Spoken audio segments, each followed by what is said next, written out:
Je vous propose maintenant qu'on passe à la discussion autour de Adidas Basketball. On va se parler tranquillement, on va se dire déjà les gars, est-ce que vous pouvez porter du Adidas pour jouer au basket? La réponse elle est simple, oui ou non. Est-ce que vous pouvez porter du Adidas aujourd'hui pour jouer au basket? Oui, ok, pour l'instant on a que du oui. Pour moi c'est sûr qu'il y a des gars qui ne portent pas d'Adidas. En vrai c'est logique, genre il y a zéro honte à me dire non les gars je porte que du Nike ou je porte que du Jordan. La plupart des gars que je croise à la Hoops, quand je discute avec eux ils me disent ouais Reda tu sais, moi je suis un mec de Jordan, je suis un mec de Nike et du coup ça m'étonne un peu de voir que des oui dans le chat. Ou sinon les noms se manifestent pas. Bon il y en a quelques-uns. Et je dis pas que Adidas est meilleur que Nike, je vous dis juste que actuellement sur le marché il y a énormément de joueurs qui ne veulent pas porter du Adidas, tout simplement parce qu'ils sont pas familiarisés avec la marque en fait. Ça c'est le postulat de base. Personnellement, je suis un joueur qui a porté énormément de Nike quand j'étais plus jeune et je m'étais pas forcément intéressé aux paires Adidas jusqu'à ce que Damian Lillard ait été signé par Adidas et c'est là où j'ai commencé à découvrir les paires Adidas et donc ma première connexion avec la marque, elle a été faite via Damian Lillard. Sinon, j'étais matrixé par Nike et Jordan et aussi par Reebok parce que mon joueur préféré était Allen Iverson. Donc logiquement, les seuls liens que j'ai pu faire avec la marque, c'était par rapport aux joueurs. Et là aujourd'hui, on est en 2024, on en reparle encore aujourd'hui, il y a plein de choses qui se sont passées. Il y a Kanye West avec Yeezy qui logiquement aussi a fait une attache avec Adidas. Il y a eu plein de choses qui se sont qui ont gravité autour de la marque. Il y a Trae Young qui est arrivé, il y a James Harden qui est arrivé, il y a Donovan Mitchell qui est arrivé également. Et donc à partir de là, il y a aussi beaucoup de monde qui vont s'identifier à un joueur. Est-ce que aujourd'hui vous pourriez acheter une paire d'Adidas qui n'est pas une paire signature? C'est une deuxième question. Et là peut-être qu'il y aura plus de non et moins de oui comme tout à l'heure. Non.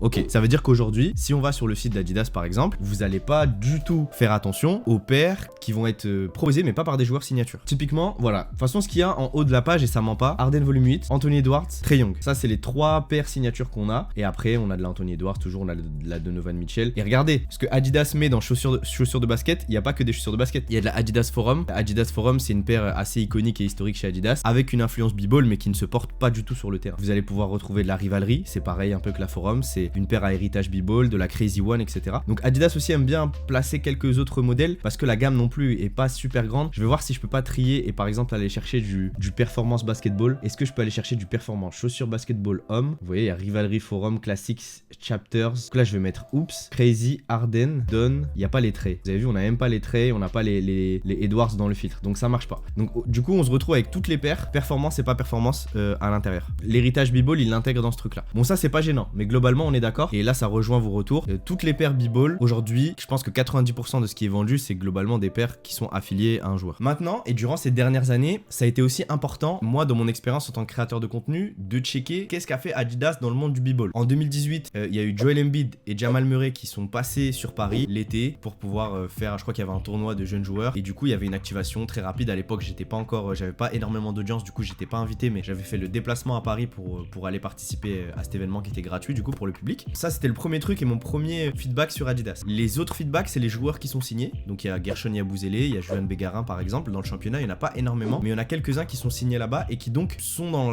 la communication et portent des paires Adidas. Et donc aujourd'hui aussi, c'est des trucs qui sont importants quand on est un jeune basketteur et qu'on va venir s'identifier à Gershon ou à Juan Bégarin, c'est de dire que eux portent des paires Adidas. Et donc je vais aller m'identifier à ce joueur et donc je vais porter du Adidas. Malgré le fait qu'à aujourd'hui, Nike était quand même loin devant, puisqu'à l'époque ils avaient signé, ils avaient Matthew Strazel, ils avaient Jason Chikambu, ils avaient quasiment tous les jeunes qui jouaient en équipe de France plus ou moins. Il y avait que Juan Bégarin qui était plus ou moins en Adidas et il y avait Sekou Doumbouya aussi. C'était les deux joueurs qui jouaient en Adidas le plus souvent. Et ensuite, après 2018, j'ai pas vu énormément de gros events basket. Alors je pèse mes mots parce que peut-être qu'il y a eu des choses que j'ai pas vues, mais il n'y a pas eu énormément de grosses actions, de gros trucs autour du basket fait par Adidas. Vous avez tous vu que Puma a déboulé comme un géant sur le monde du basket et on voit quasiment que ça.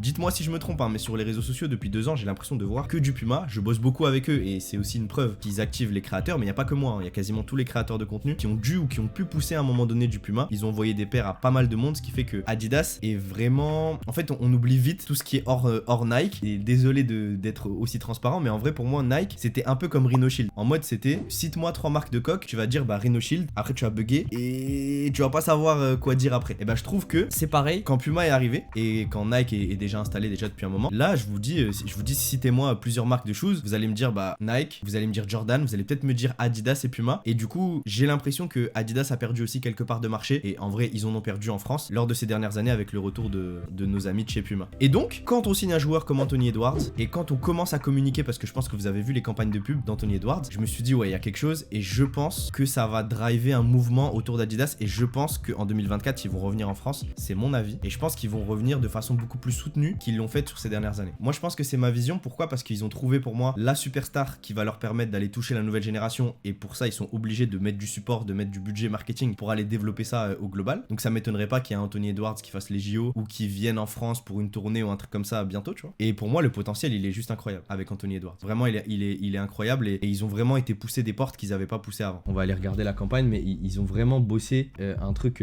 assez intéressant. En gros la première campagne de pub qui sort sur la Anthony Edwards 1 c'est donc lui et son pote et en fait là regardez il sort une paire de Puma MB02. Donc déjà c'est assez risqué parce que les marques généralement elles tirent pas de bastos sur les autres Kemar, hein. Ça n'existe pas voire très peu. Donc là il sort une MB02. Qu'est-ce que t'en penses? Non frérot je porte pas ça, tu vois. Deuxième paire, ça c'est la paire de Ja, la Ja 1. Alors bien évidemment que chez Adidas ils vont jamais montrer le swoosh, mais du coup il sort une paire de Ja 1. Non je porte pas ça, non je porte pas ça. Boum, il sort une paire de Luka, ça c'est Jordan Luka 1, pareil. How about your boy? Et donc là déjà dans le discours c'est différent. Donc je pense que c'est How about your boy Luka. Donc je pense qu'il parle de Luka et pour pas froisser Luka parce que je pense qu'il y a personne qui froisse Luka en vrai de vrai. Ça change déjà dans le discours. Non hell no, je veux pas. Boum, c'est la Nike, c'est la première chaussure signature de LeBron, c'est la Zoom Air Generation et donc là Anthony Edwards réagit différemment aussi. Première chose de LeBron, il dit j'aime bien mais je préfère les miennes. Et donc quand il dit j'aime bien, pareil, c'est LeBron donc tu peux pas le froisser, il l'a fait gentiment. Et là la première paire signature d'Anthony Edwards, il aime bien, etc.